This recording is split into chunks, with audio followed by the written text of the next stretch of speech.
Hi, I'm John Ward, creator of Scratcher and A Causal, which is currently on Kickstarter. You can find me on my website at arbutusfilms.com, on Twitter the same, or just search me for me on Kickstarter.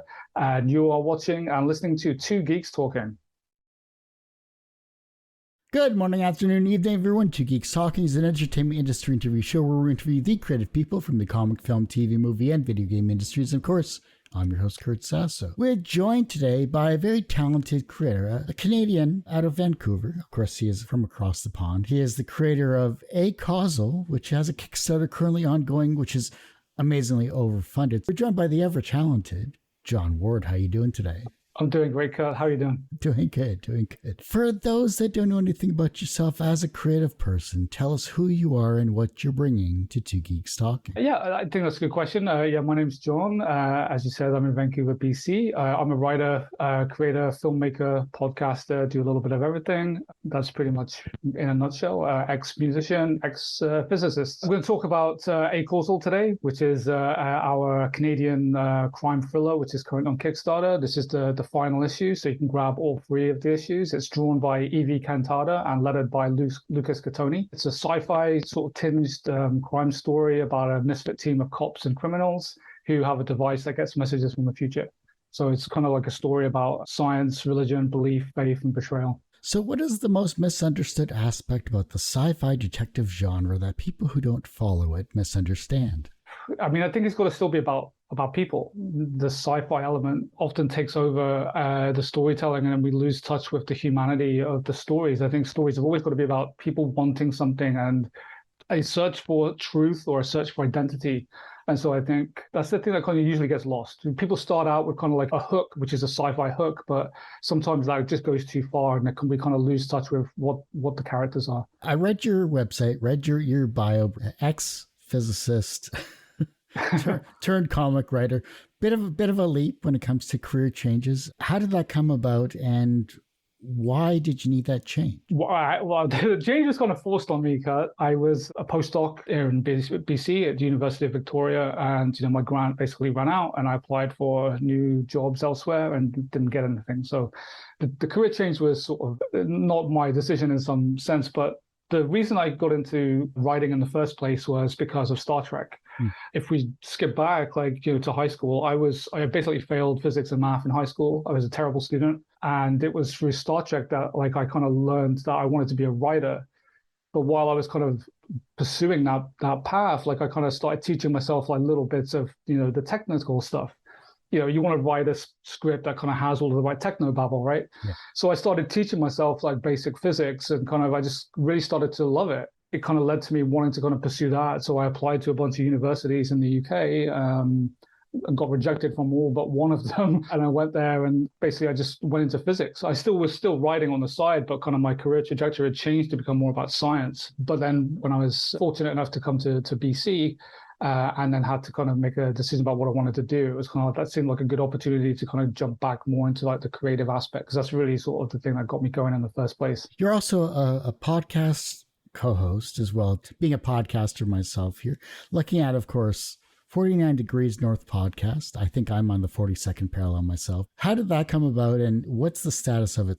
Yeah, that came about because there's a lot of great podcasts about writing and writers and the creative process, and they're all based in the States, which is fine. But there wasn't really anything up here, and I was living in Toronto at the time, and I came back to Vancouver, and I was meeting with people and just sort of pitching them we should kind of meet all of these writers who are in town and chat with them over pizza and all this stuff. And everyone was like, yeah, that sounds great. But no, nothing happened. And so I kind of realized at one point that I was going to be the person who had to kind of go and speak to these people. I didn't want to do it. I'm terrified of speaking. I hate the sound of my own voice, especially when you're editing a podcast and you just have hours of it. That's kind of how it came about. I just kind of wanted to speak to other creatives about how they approached writing or producing. What are the lessons that they learned through each of the projects that they've done? And so I started the show. It was a little bit rocky, I think, to start with. But over time, kind of sort of figured out how to speak to creators and kind of really sort of dig into their process elements. And I basically only spoke to Canadians who were on the West Coast or in Alberta. And I think we've done like 35 episodes to date. So we're on hiatus right now. So that's how I describe it. I mean, I think there's more episodes to come, but I'm just kind of quite busy at the moment with other things. And so we'll get back to it. Being a podcaster is difficult. Being on this side of the microphone is difficult as well. So I feel your pain there. I understand from one introvert to another. I do understand that side of things. It can be rather difficult as well too. But once you find a passion, especially since you're in the same industry, in the same field of comic writing and writing in general, you have that camaraderie that I don't think a lot of people who aren't in this type of industry, they don't know the trials and tribulations and the successes. Yeah, and I think that's the thing about the famous phrase, you have to see it to be it. And for me growing up, I didn't know any writers, I didn't know any real creatives. My dad was a musician, so I knew that was a path that existed. But I think a lot of people don't. I think things are changing, but I think a lot of people don't know what the process is to kind of actually make something, and how do you make those connections. And I think having conversations with people about their journeys, I think can be quite helpful to kind of pass on, share for other people, and hopefully that will inspire them to not be afraid of kind of going down that route. Back to Causal here. The Kickstarter video itself is well done. I love the concept of it. I love the fact that you have an amazing team around you. What was the first piece of artwork you got back from your amazing artist that was way better than what you had written on the page? Well, I think probably page one. Working with EV was great, and I think he to start with, we kind of did 8 pages, and it all kind of came in sequentially. But I think right from page one, I think that first page kind of really got me thinking straight away about what I'd written and how he had taken it and kind of elevated it in a different direction. And then I was then sort of on my heels going, okay, well, how do I change, what I'd done kind of on the storytelling side, or on the written side, about like the lettering and kind of pacing, and how do I reflect what he's done and try and get, gives Lucas something to kind of, dig into. So I'd say it was probably from page one, but that's because I'm a writer and I kind of really love seeing the art come in just from the artists. I think they always bring something great to the table. So looking at this as your final issue in the series, what have you learned from creating your very first Causal to this final issue here? What was that progress like from a creative writing perspective? It was slow. I think what I've learned is kind of to try and get everything done in a more expedient fashion, sort of on the project management side of it. So with the last issue in particular, I wrote it such a long time ago that for different reasons, it just didn't, it didn't get into production until, quite late in the day. And then my thinking had changed so much on that point. So then it was kind of, a real sort of conversation with Evie and with Lucas around like what kind of story we're going to tell. So I think just getting things sorted out up front a little better was the big lesson I learned from this project. It just took too long between issue 1 and issue 3 to really come out. And I think from a reader's perspective, it's kind of frustrating when you have to wait such a long time because you don't know if the book's actually ever going to come. From the creative side, you still have it hanging over you. And sometimes you just kind of want to finish a project so you can kind of put it to bed and then get on to something else. So lots of lessons, I think, for me as a creator, and lots of things I wish I could have done differently. Kickstarters are like a second job, and I'm sure this isn't your first rodeos. What have you done differently in this final campaign for this series that compared to other campaigns? Yeah, I think this time around I've kind of got variant covers, which is something I haven't done before, and they've been snapped up. And this time we're also doing a competition which is running right now. So it's basically a Canadian B-movie film title competition. So if you want to jump in on that, please just back the book, and then you can kind of be entered into that. So having that kind of competition to kind of help build a community in and around the actual campaign, I think is what I'm trying to do differently this time around. I think the first few times it was basically creating the information and then pushing it at people. But, that works to an extent, but I think trying to build a community is really the main lesson around this, I think, that I'm taking from it. So how do you do that? How do you kind of bring value to everybody in the conversation? The reader is just as much a part of this, as the creators in some sense, and trying to figure out how to make their contribution worthwhile for them is the challenge. I think there's 19 days left. It ends mid-July. It's just a couple of breaks. Obviously, we've got Canada Day and then US holidays in between. So, but yeah, it's about 2.5 weeks. Everyone usually asks, what's the wisest piece of advice or what's the most BS piece of advice you've ever received? But what is the second wisest piece of advice that you've received that has stuck with you in your career? I think the second is probably you have to be tenacious. Just because you want something, it doesn't mean that you're going to get it. Sometimes you have to be prepared to take a longer route and a longer journey, and so you have to keep at it. Overnight successes are, lauded, but often a myth. And I think that's probably the piece of advice that kind of it wasn't the first piece of advice, but I think it's one of the more important things I kind of took from other people. What was an early experience where you learned that language had power? I think for music, which is kind of weird because usually it's the music that has the power. But I think listening to different kinds of music when I was really little and like hearing the lyrics and kind of understanding that they were telling a story, and then as I got older, going to see bands play and seeing the power that the lyrics were able to evoke in people, and how some songs that were similar kind of a high tempo or energetic music didn't resonate with people because the lyrics were not very good. So I think that's kind of for me, like that's where language sort of had its sort of moment for me where it crystallized. Like seeing it through music, which is kind of interesting. Like because I thought it might be through books, but I think you understand that language has power in a book because it changes how you think and changes how you feel. But I think seeing it en masse through other people, through music, was kind of like really sort of informative for me. What song or what music sets you on a creative path? I mean, my tastes are pretty eclectic at the moment, but I think right now I'm listening to a lot of thrashcore and grind. So like super fast, super noisy. Sounds like like a blender in a dishwasher, kind of like just like that kind of music. It just at the moment that's the thing that's really driving me. I couldn't tell you why. It's just a phase that I'm going through right now. But it's the noisier and faster, the better. So you've just hit 100 words a minute type deal while you're rammering through your chapters? I actually think paradoxically I'm actually slower at typing listening to the music at that speed. You'd think I would just be actually quicker, but I think for me it's probably the other way around. It's an inverse relationship. The slower the music, the faster I type.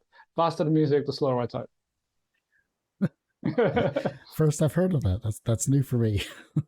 Who's your favorite character that you wrote for in the ACOS, and who's the character you hated writing for in the series? I think the character I liked writing the most was Anders, because he ironically doesn't really say very much until the final issue, but trying to kind of give him a character arc without using dialogue, and just kind of giving Evie something to play with on the art side, I think was my favorite part. So it's kind of a bit of an unusual answer, I think, for that one. So yeah, I think he was my favorite character to write for because it was just a very challenging problem to have. I don't think I hated writing anybody in particular.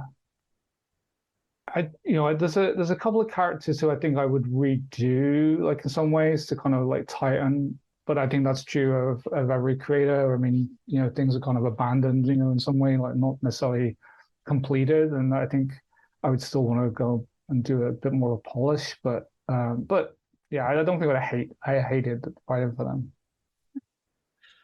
I'm just curious. Some people really liked certain characters when they wrote them. Other people's really didn't like writing certain characters, but the fans loved them type deal. Like I've seen like that, things like that.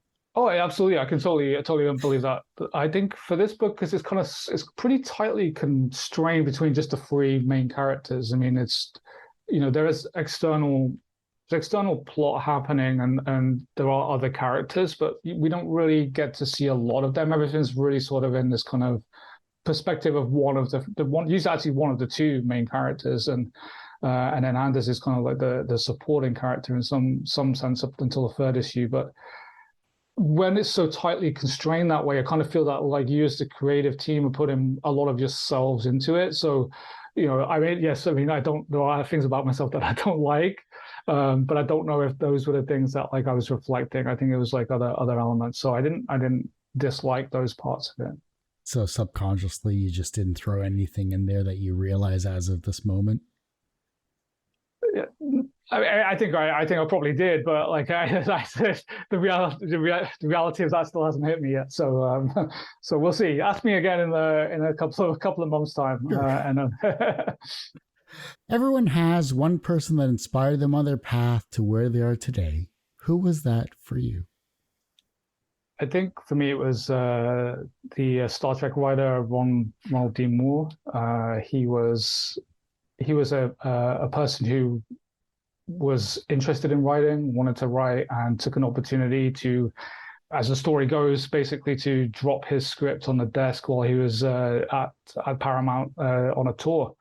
And I liked that kind of story. I mean, I don't know how true it is, but I liked the fact that somebody from who wasn't connected to the industry was able to kind of do that and kind of use his storytelling to impress enough people to kind of give him an opportunity to write. And he's a fantastic writer, and went from Star Trek to a bunch of other amazing shows. So I think he's an inspiration for me.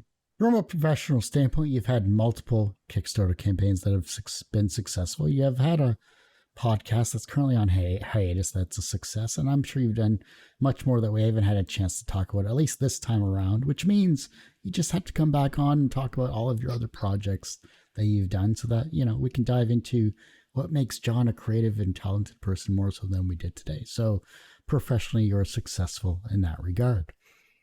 Do you consider yourself personally successful? Yeah, I do. I think we're using success in a very, very broad definition of the term here. I think like one could argue that like there's certainly a case to be made that I'm not professionally successful, but I think personally like I'm in a good place at the moment. I think it's tough. I think for a lot of people, personally being able to balance, all the requirements and needs of trying to be creative in a world that kind of doesn't really value creativity, and trying to find a balance is difficult. And I think a lot of us struggle with, maintaining good mental health. And at the moment, I kind of feel like I've been able to work through that, and with my family, and I'm personally in a pretty good place right now. Yeah. The reverse of success is failure. How do you deal with your failures? Not very well sometimes, I guess. I I think failure is kind of part of the process. I think for a while, like I was really terrified of failing, and I think as a society, we don't value failure in the same way. We kind of always want to talk about success, but I think failure is the thing that happens most often. So getting to getting to grips with that as quickly as you can, I think is helpful for any creator. A couple of years ago, I basically I set myself a mission to get 100 sort of rejections for different projects, and I was tracking them in a database, and I always racked them up pretty fast. So that was I guess that was good, mission accomplished. But I think I think it was just important to kind of do, because I kind of got over my fear of quote unquote failing by doing that. We get rejected for things all the time. Things don't work out the way that we want them to want them to go, and that's okay. I think there's lessons in the failures, and so I kind of, I don't want failure. I mean, I don't want to keep failing like all the time, but I think I'm not afraid of it anymore. And I think that's been a big shift in how I've approached storytelling. The younger generation is looking at your work and they're becoming inspired to be creative in their own way, whether it's as a comic writer or a creative person in some way, shape, or form. And now the fact that you have the younger generation with you looking up to you as an inspirational person, albeit a bit early, maybe they'll become inspired in some way, shape, or form creatively. How can they inspire the generation that follows them? That's a great question. I think fundamentally, I think it's about making still making connections. I think you have to inspire people to connect and build a community, whatever that looks like in the future, and what tools are around to support that community. I think we can hypothesize about that all day, but I think fundamentally it's about not doing everything on your own, whether it's whether it's art or some other creativities, or tackling the climate crisis that's inevitably going to engulf the generation after the next one. I think working together, collaboration, community, that's going to be the way forward. So I think trying to figure out how to inspire communities to exist in whatever way, shape, or form they can is really the thing that I think will be the crux of what future generations can do for each other. If your life was a comic or a film, since you like both, what would its title be? And what would its soundtrack be? I think the soundtrack at the moment would be just like a mishmash of grind, thrash, and hardcore. I'd like to have more music in there than that, though, but I think that's kind of what I'd be saying right now. Like, I think the title would be, I don't know, something I don't know, off the top of my head, I'd say something like I squared equals -1 or something, because I think for me, like, learning about math and physics has been kind of like an important part of my journey, and touching on like complex numbers, I just find them fascinating, and I really wish we'd have been taught those at high school, because I actually may have paid attention at that point.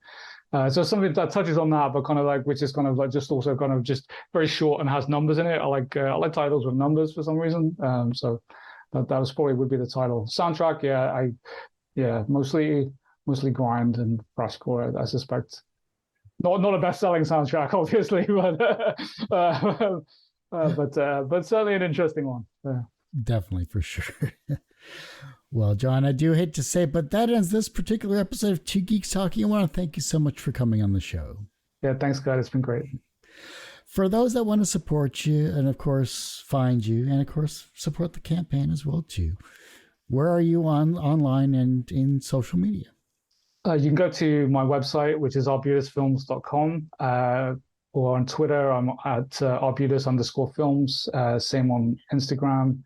And I'm trying to get on Blue Sky and a bunch of others, and to be determined what the handle will be for those. But yeah, if you go to just search for A Causal on Twitter, for example, and you'll probably find me and a lot of other people talking about some kind of weird metaphysics that I don't know exactly what's going on.